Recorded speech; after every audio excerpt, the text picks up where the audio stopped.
commitment, then you're not committed. Christ requires total commitment. Not perfection, but total commitment. And what's wrong with a whole lot of us is that we just barely doing it. And God ain't in that. We need to try our best.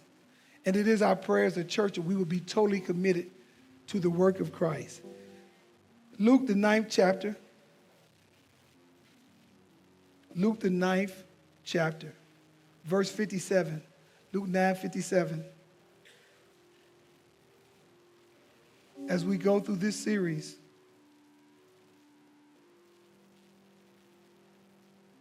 we will begin Bible study back again Wednesday in the morning here in the sanctuary.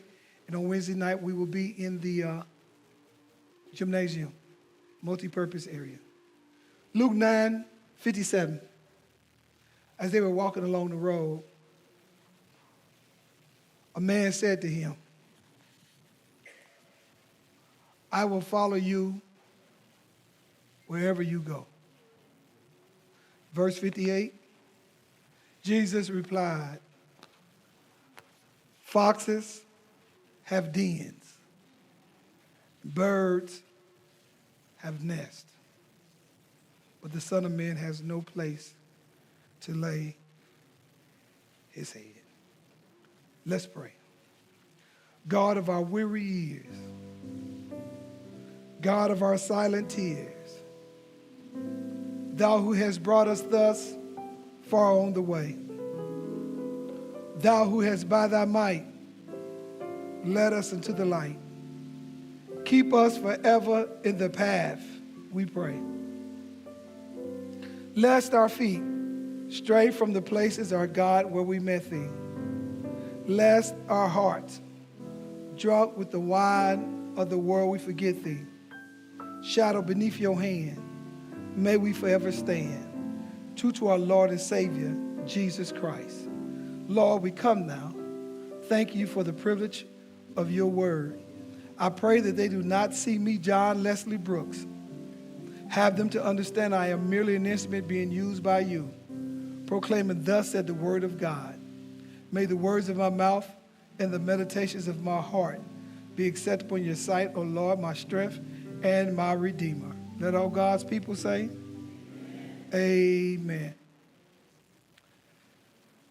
Let me preface this mini-series I'm going to do for the month of June.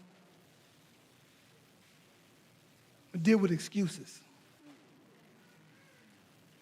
In this passage, this pericope, we're going to extract literally 1, 2, 3, 4, 5, just 6 verses. We'll do 6 verses in 4 weeks.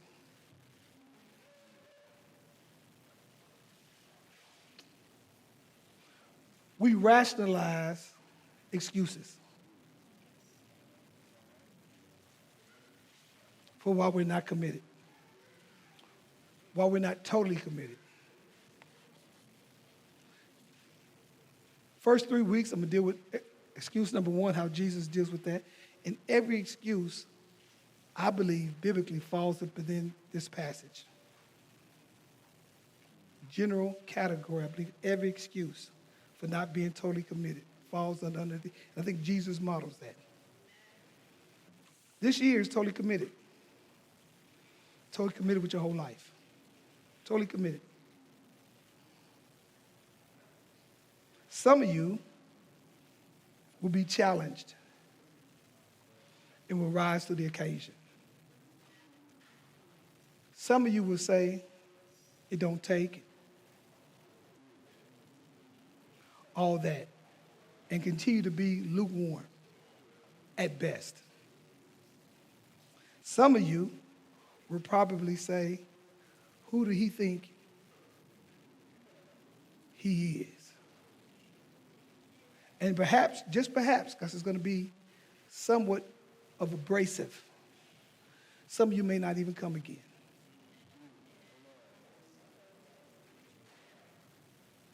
Because I'm going to challenge you with the lame, weak, excuses we all give.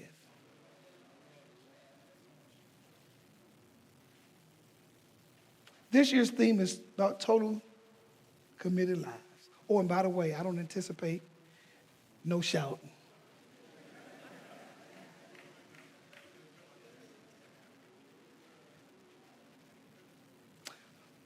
What you think about your life? And I pray that you're here for the whole month. We have this thing called the Bible, the Babelica, Hebrew. It's a collection of little books. That's what it is. It's a collection of little books. Canonized, we believe 66. Canonization, we believe. Not what the Catholics use, not what Jehovah's Witnesses use. We believe infallible and inerrant. Infallible, which means that everything that it says, it will fulfill. Inerrant, there are no mistakes in what it does, what it says. Okay? But in this Bible, we find 4 Gospels. The life of Jesus is only in 4 Gospels. Everything else is a shadow of him, or it is remembering what he has said, or it is representing him. There's only 4 books in the Bible. 4 books in the Bible. And they're called the Gospel, the Evangelion. They're called the Gospel, which means good news. Okay? It's only 4 of them. And all 4 of the Gospels tell us something about Jesus. All 4 of them. Everyone tells us something about Jesus before his earthly ministry. All 4 of them. Matthew, Mark, Luke, and John.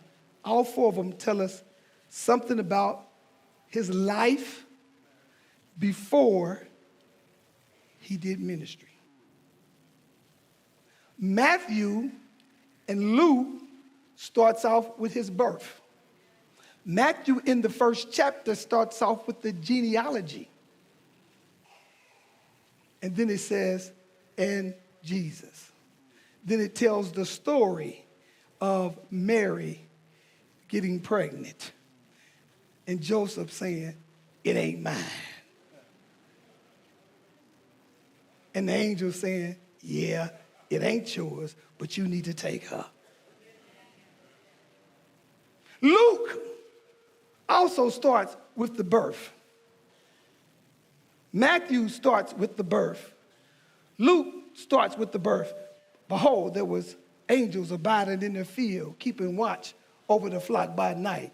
And behold, an angel appeared to them, and they were so afraid. And they said, fear not, for behold, I bring you good tidings of great joy, which shall be to all people. Today, in the city of David, is born a Savior. And this shall be a sign to you, that you will find a babe wrapped in swaddling clothes, lying in a manger, and whole, a heavenly host appeared to them, saying, glory to God in the highest, and on earth, peace, goodwill towards men. And the wise men said, let us go see this thing that the angels are talking about. That's Luke. All of that is what? Before his life, ministry. But Mark don't deal with the birth. Mark starts out with the baptism. You had to be baptized when Jesus is being baptized in the Jordan. Mark says, let's get right to it. He don't even deal with the birth. John starts off with him before he even came to earth. John says, in the beginning was the Word, and the Word was God, and the Word was with God, and the Word became flesh and dwelt amongst us, and we beheld it not full of his glory. So Matthew, Mark, Luke, and John all deal with his life before ministry. Now, every last one of them, Matthew, Mark, Luke, and John, all deal with his death and his resurrection.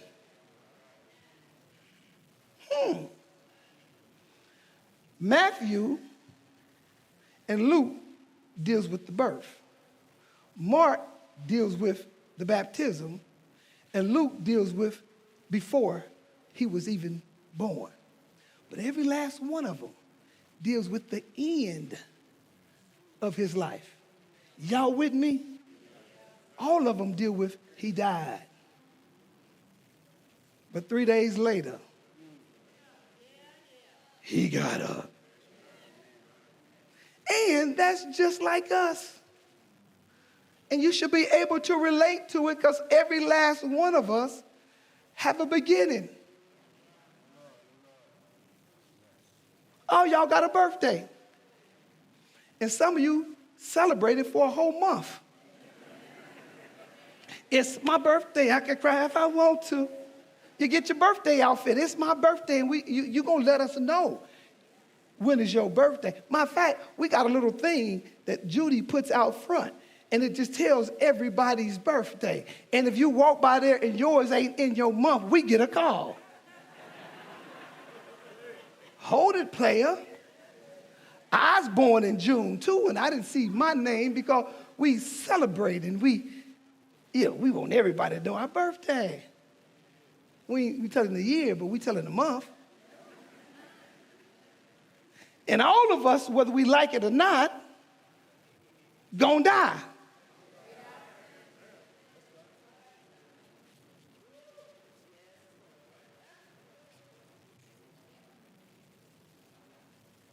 What's missing? The in-between. And the in-between is the most important thing. You ain't got to do nothing to be born. That's up to your parents.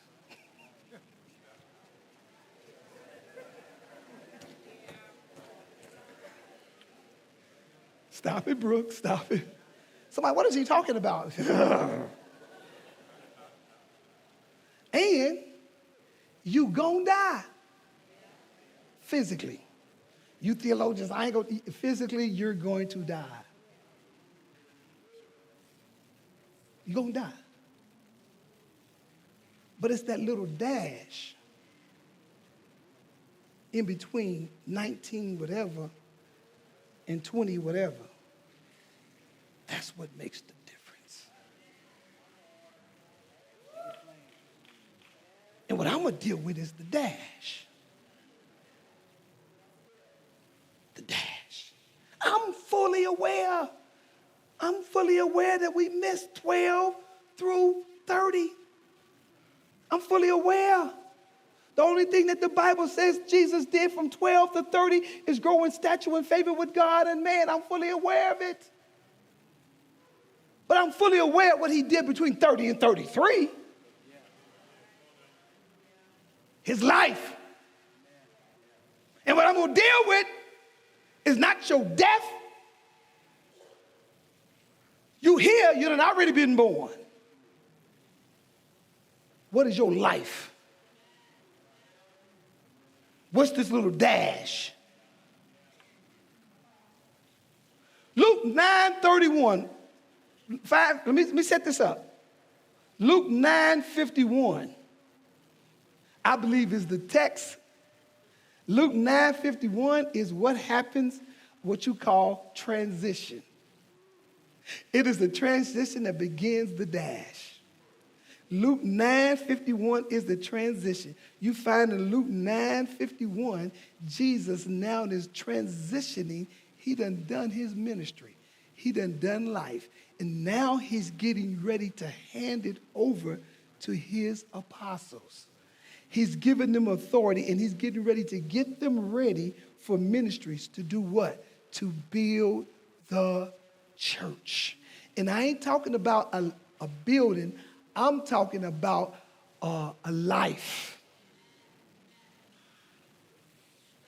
Now watch this. Luke 9:51, and we'll deal with this in Bible study, is transition.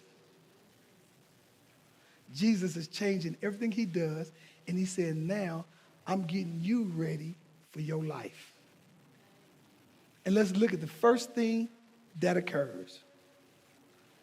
Luke 9:57.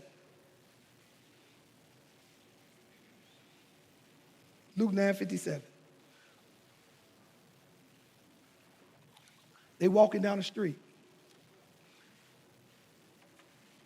Luke 9:51, 57. They walking down the street, minding their own business. And a man said to him,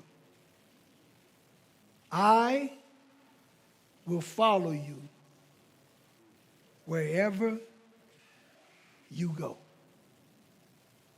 Now watch this, OT. He's getting his apostles ready to do ministry. They're walking down the road. And this man undoubtedly had to shout it, Damon. I'll follow you wherever you go. Let's examine that. It's just the curiosity in me as I do a social reconstruction of this text. What made this man unprovoked, uninvited? What made him run his mouth? And not only did he run his mouth, but he makes this very, very provocative statement. Let's look at it. I will follow you wherever you go. Why did he say it? Roper, why did he say it? Perhaps he said it to get attention. Perhaps he said it to get attention because he wanted people to look at him and he wanted people to think maybe he was all that in a bag of chips. I don't know why he said it. Probably same reason some of us come to church and says, whatever God tells me to do, I'll do it. Why are you saying it? I told you I might offend a lot of folks. I've been here 27 years, and I love you to death, but I'm going to realize a whole lot of people talk a lot of stuff just to get attention. Pastor, I'm with ya. I didn't ask you to go anywhere. But because the room is filled and you want to be seen as Mr. Holy, and I've discovered in the church there are folk who like attention. Everybody shouting, they ain't happy. And you can see it because when they shouting, they're looking at God, they're looking around. So maybe they had some of this in them. Let me put this text together. Maybe this man is just trying to get attention. Maybe this man is trying to get attention because I've discovered in 27 years, a lot of us let our mouth write a check that you can't cash. I'm going to follow you wherever you go. Where you going? Who are you? I'm going to just give my whole life to you? Unprovoked? Well, maybe that was it. And I've discovered maybe he was with his homies. I'm old school. Homies? Homie don't play that? Maybe he's on the side of the road. This is just me. Maybe he's on the side of the road with his friends, and maybe they think he's holy, and they've been talking about Jesus. And you know how people, when they're with their boys, when they're with their girls, you talk big stuff. I don't know about y'all, but I grew up on Indiana Park, and when you got your back up, your mouth can write a check. Talk to me, somebody. You got all your friends together. You look at people like they crazy. What you want? You want some of this? I'll handle you, player. I'll handle you. Keep it moving. But when your boys ain't there. Now, what was you saying? I ain't never had that problem. DeJuan, I ain't never had that problem. I ain't never talked like that. I don't need a crowd. No, I'm not trying to entertain, but we're going to dig into this. Why would he make this statement? Was it for attention? Was he trying to impress his homies? Or perhaps he had heard about Jesus and he was impressed and wanted to be affiliated with Jesus' greatness.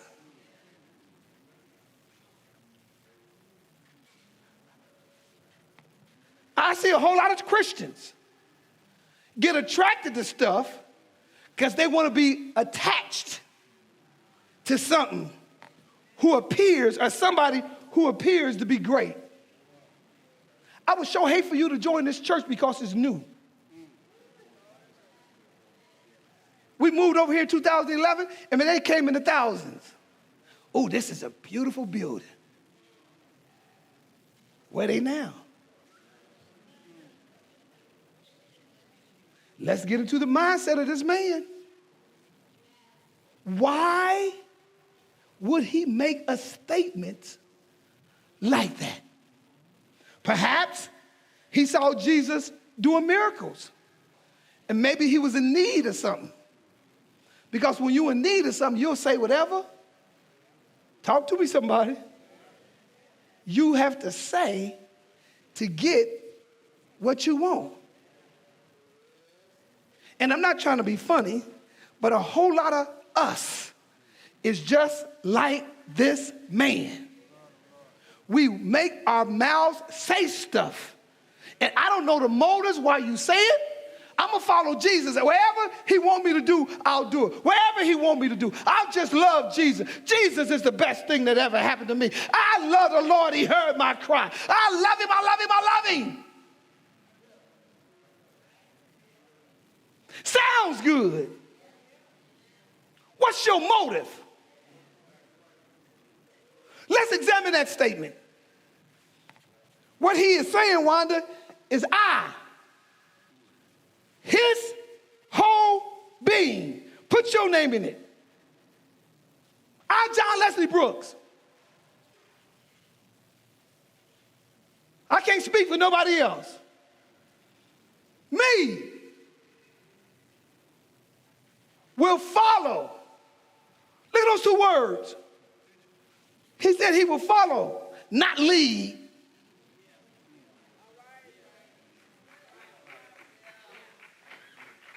Because a whole lot of us come to Jesus with agendas. A lot of us come with Jesus and say, God, I want to give my life to you, and this is what I want to do for you. He says, no, you don't report to me telling me what you want me to do, what you want to do for you. I don't care if you do have a degree. I don't want to use that degree. I'll follow you. I will follow you. I'll follow you. I'll follow you. And what you're saying is, it ain't about what you want. It's God's leadership. And really, ultimately, you're saying, God, you are in charge. And if you open up your mouth and you say that, what you're saying is, I'm giving my life to you, Lord. And whatever you want to do, I don't know about nobody else. And I ain't waiting for nobody else to say it. But I'm saying, God, whatever you want me to do, I will follow. Think about that.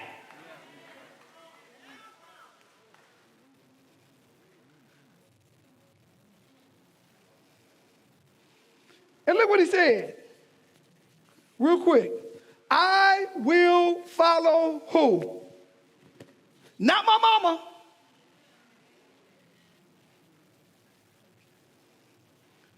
Not my spouse. Not my skill sets and my talents.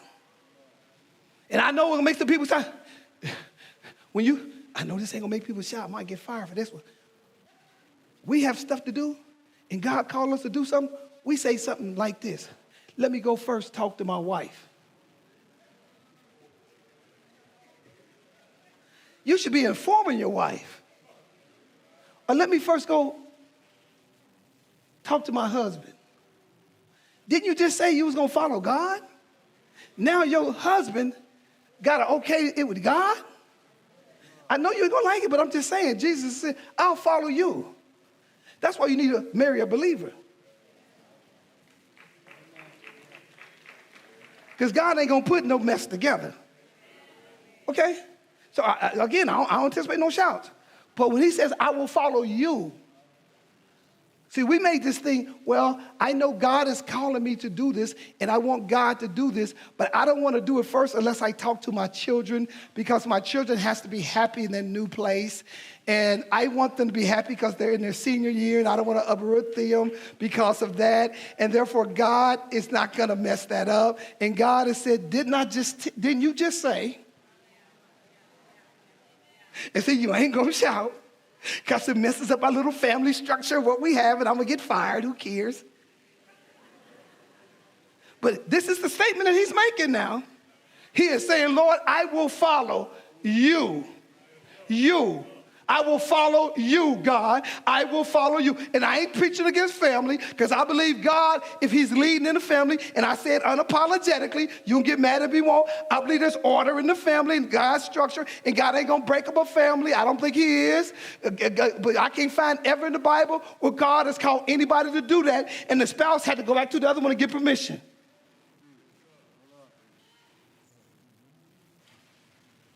I ain't seen it nowhere. And if that's God's calling you, then you say, hey, baby, this what we doing. This what God has called us to do. We got to go.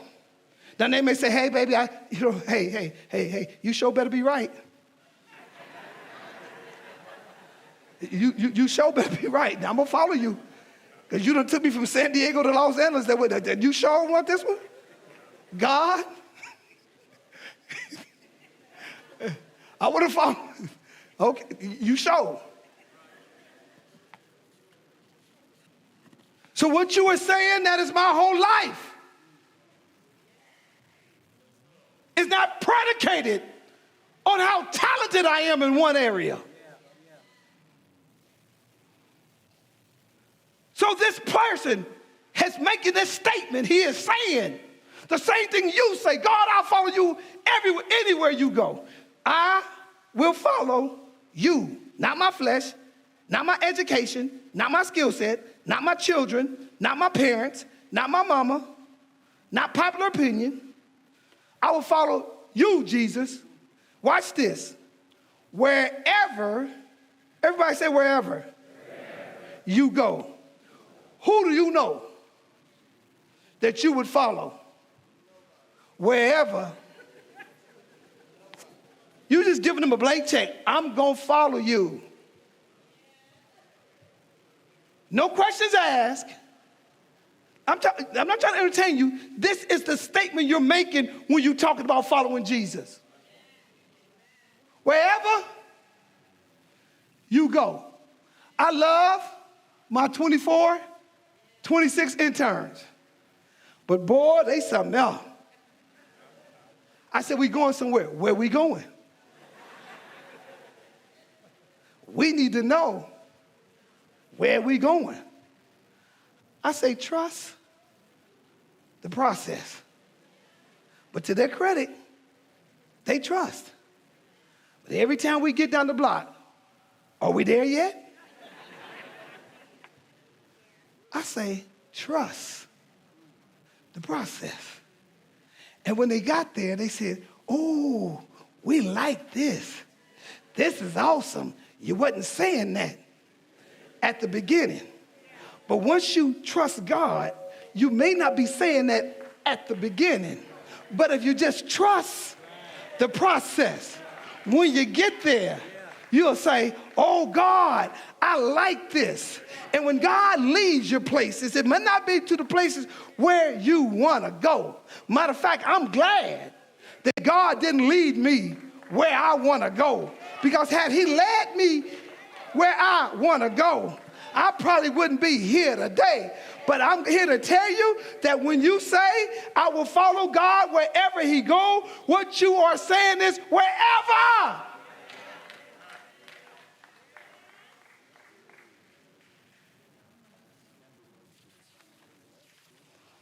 Why would this man make that statement unprovoked?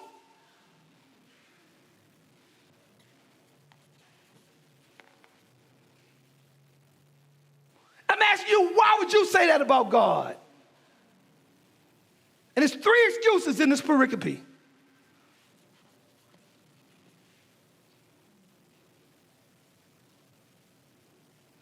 And look how Jesus responds.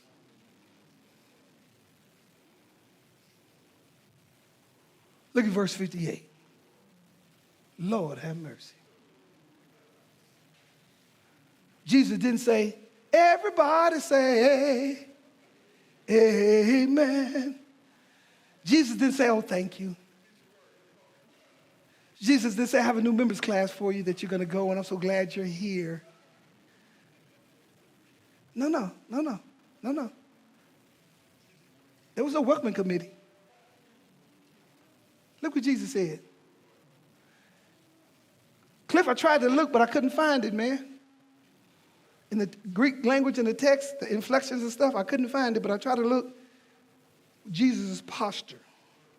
The best I could come up with, if they say he was walking a continuous action, I believe it happened like this. I could be wrong, but I believe he was walking like this here. I bet Jesus was walking down the street, D-Mac, and the guy said, hey, Jesus, I'll follow you wherever you go. I believe Jesus said this here, hey, man, foxes have holes, birds of the nest have that, but I ain't got no place to lay my head, and I don't believe Jesus stopped. I think Jesus said, I'm supposed to flush you out in front of everybody. You talk a good game.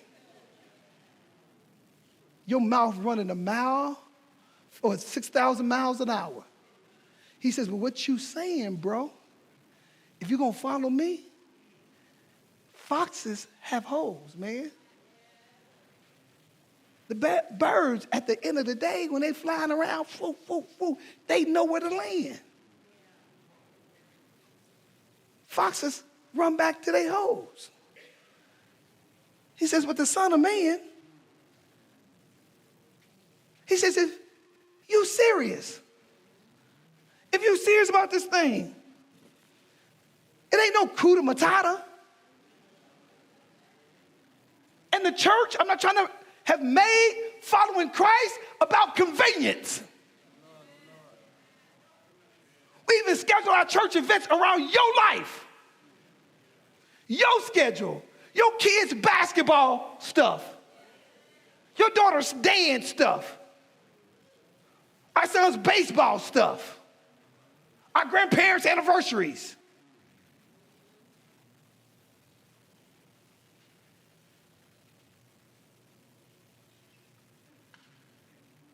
He said, but if you're going to follow me, this is what you need to know. Hardships and the unknown await you.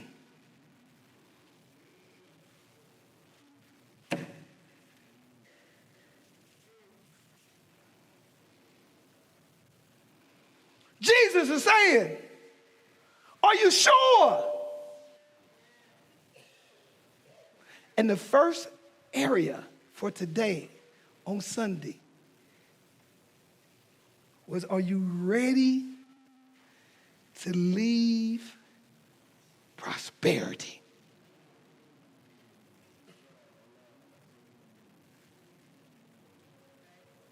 Why? Because we know this man who made the statement was a scribe. I'm ready to shout. Hold your mule, hold your mule. A scribe was one who studied the scriptures.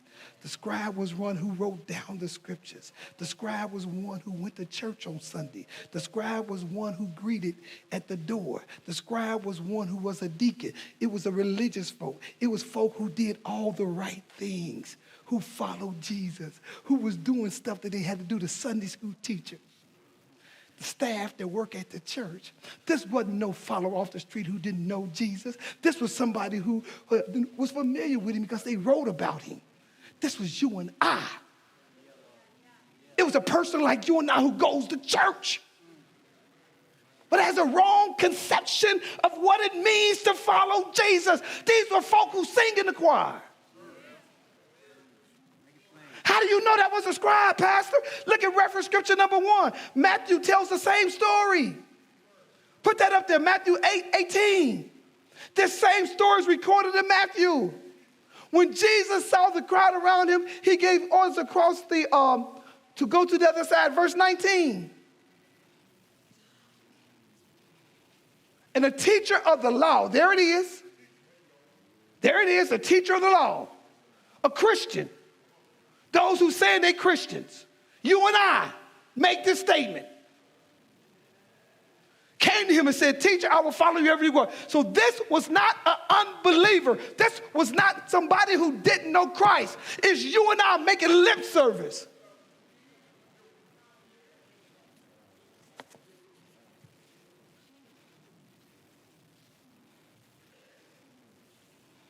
And in the first century, guess what? Guess what?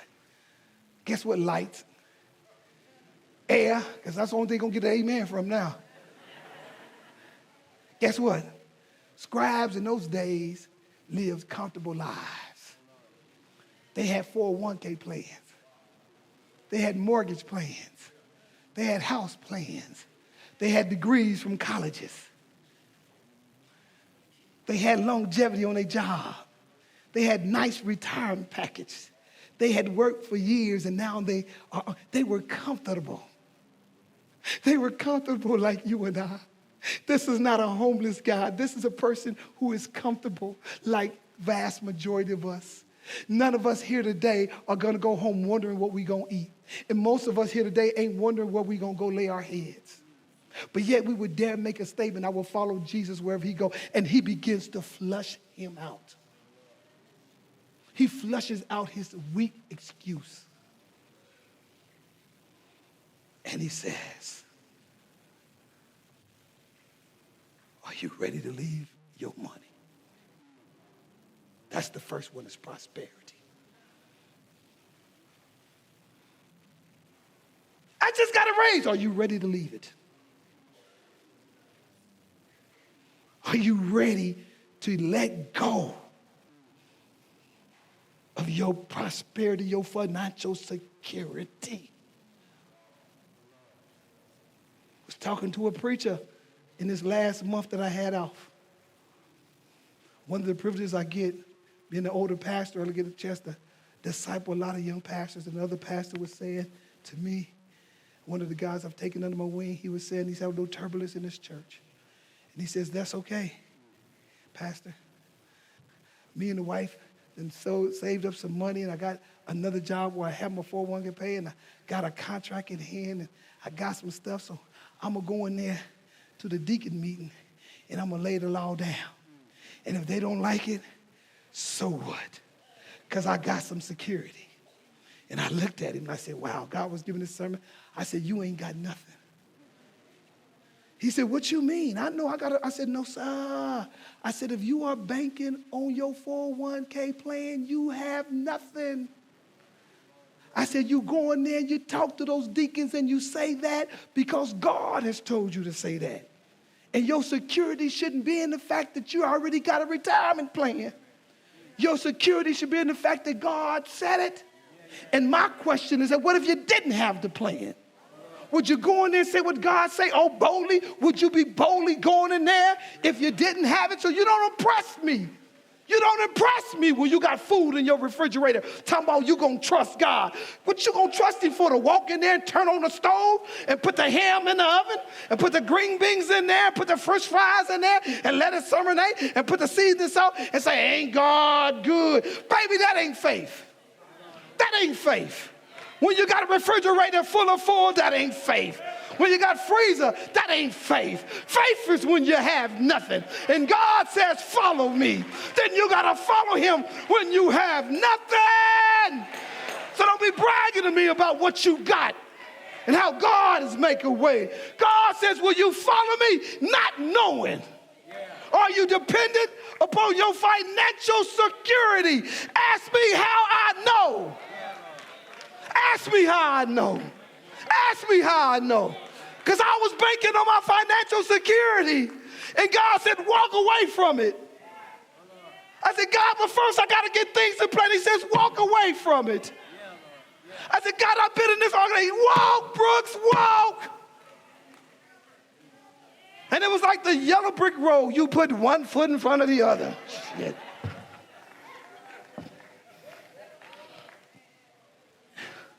That's my story. And I ain't ashamed, Alice, to tell it. When I started following him, I was following him like this, Sandra.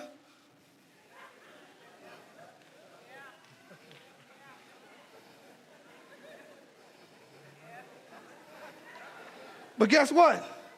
I've grown a little bit. Now I'm just like, where we going, fella? Where we going, Jesus? Where we going? Hey, where we at, player? Where we at? Where we at, Jesus? Where he leads me, I will follow. Many things about tomorrow I don't seem to understand, but I know who holds the future. And I know he holds my hand. Yes, yes, yes. Are you hanging on your prosperity, on your job, on your house? Jesus is telling this man, are you ready to leave it? Yeah. Thank you, Holy Spirit. Thank you. You're following Christ, and I want to challenge you. It's predicated on what you got. And I'm not against 401k plan. I have one. So please don't say that's not what I'm saying. But that's not my security. So when Jesus says, foxes have holes, birds have nests, but I have no place. Don't you cry, Brooks. I have no place to lay my head. Wanda Bird, when I became pastor of a church, I'm going to testify now, I'm going to get out of here. I had no idea, Wanda, what pastor in Macedonia Church would be like. 27 years ago, I had no idea. But oh, I've learned. And most of us, like this scribe, I'll follow you anywhere we said because we got security. This scribe had a house and money.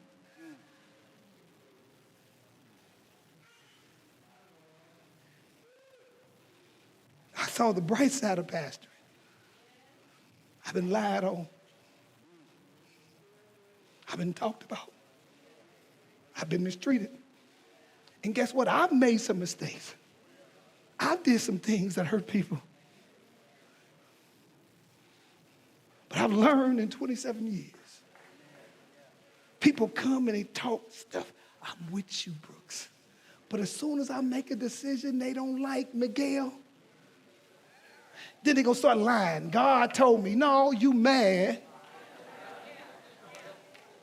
because you ain't the next in line. See ya. I know what it's like to be abandoned. I was just looking on the bright side. But God says you're going to be in the valley, boy. You're going to be hurt. You're going to be mistreated. But are you willing to follow me? A whole lot of us, when we say yes to the Lord, I'll follow you anywhere, we just see security in it of what we have. A lot of folk, before they got married, I ain't picking on married folk, and folk who ain't married, all you see is him getting out.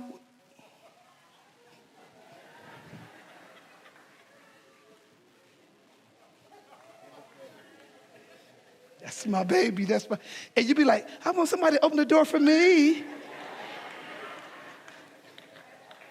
Sit down, baby. That's my girl. Walking down the street, that's all you see. You like, I want a man too. You see him opening doors, but what you didn't see is her slamming them doors. She in one corner, he in the next. Talk to me, married couples. I see you looking at each other like, mm-hmm. We ain't always came to church together. Things ain't always been good, so don't you look at a marriage. Your singleness is just as good as anybody who is married.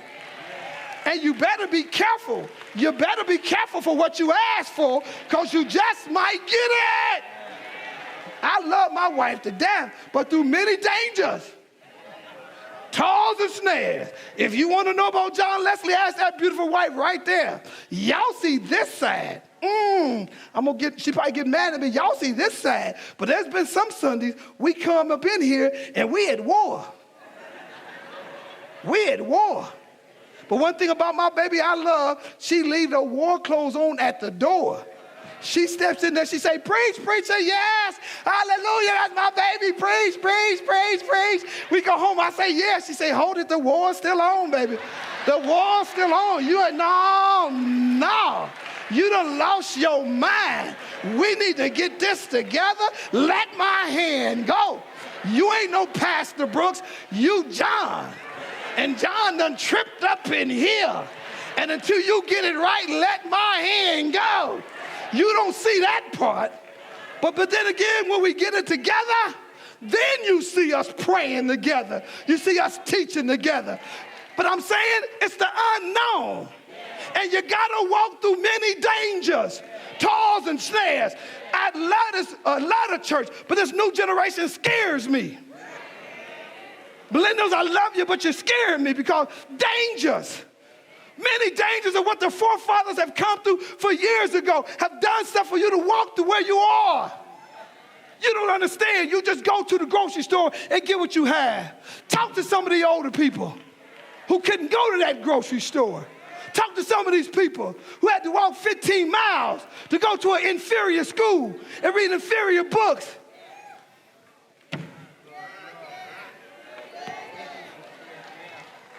I don't need no deacon stand up over here with me on Sunday morning with a white, a yellow tie, and a green tie, a black tie, serving communion. Anybody can put on a black tie, don't take nothing. Where you are when the chip's down? What's going to happen when the church turns? What's going to happen when we have financial problems? What's going to happen when somebody come up in here acting crazy? Where you at then? And Jesus saying, if you are with me, you need to understand there is some unknowns and some uncertainties about following me. So when you run in your mouth saying you'll do everything, are you ready?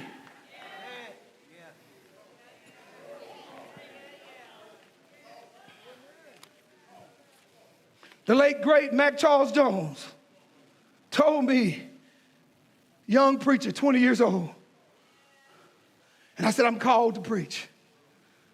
He said to me, McKeithen, Thomas McKeithen, he said to me, Brooks, John, it's going to cost you something.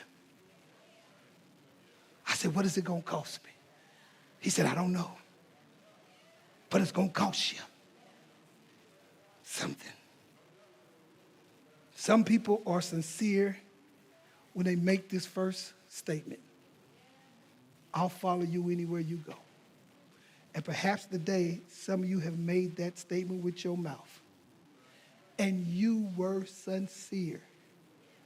But when hard times hit,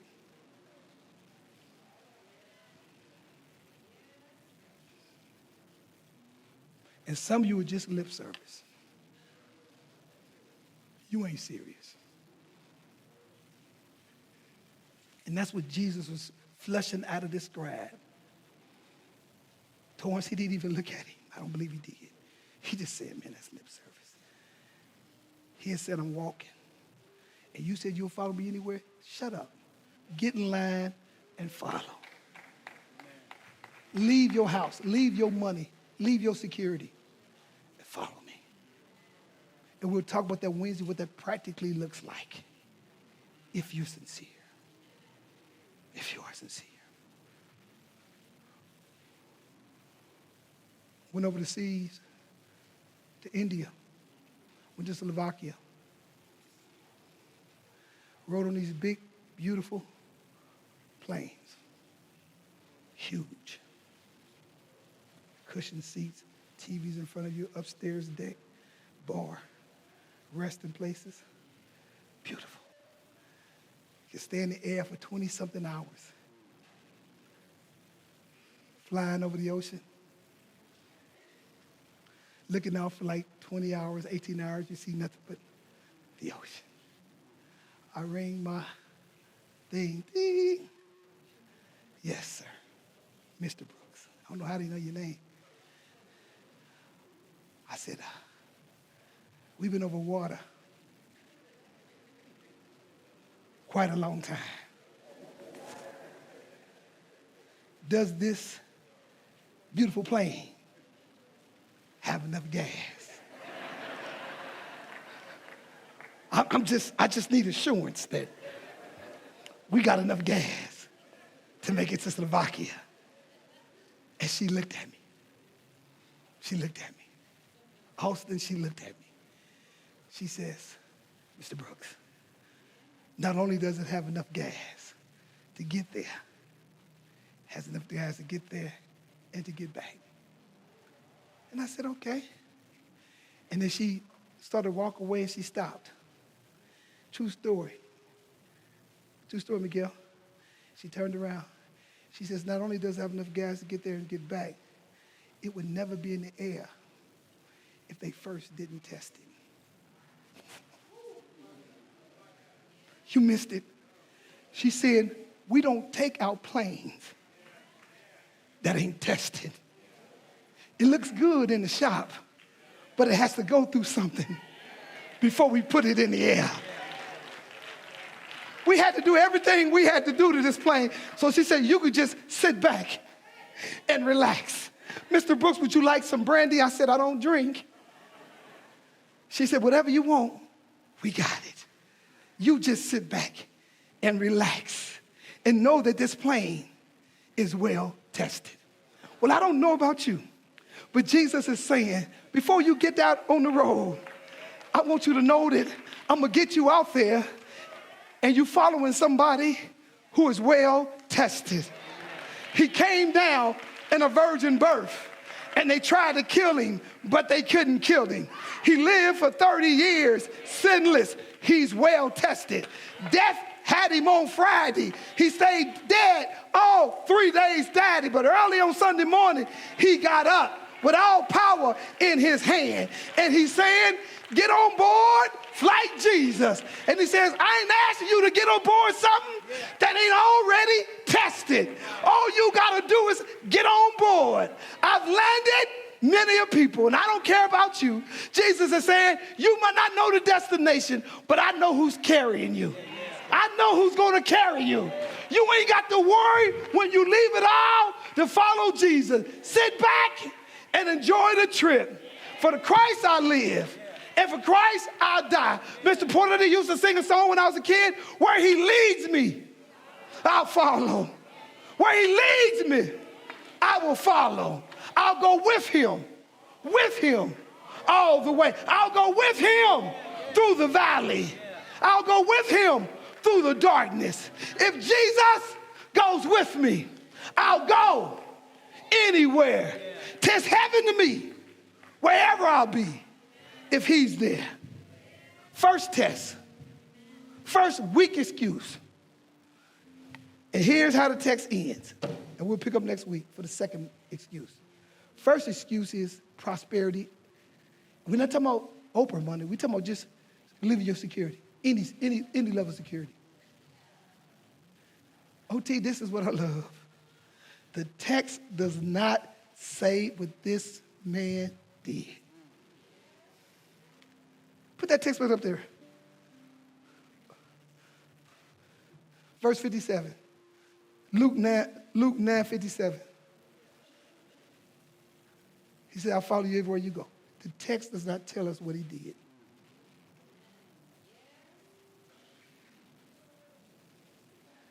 After he heard that, did he get in line and follow? Or did he do like some of y'all gonna do? Deuces. That was a great sermon, but I'm not gonna change my life. You're that person. You put the end into it. You put the end into it. Come on, deacons. You put the end into it. What you gonna do?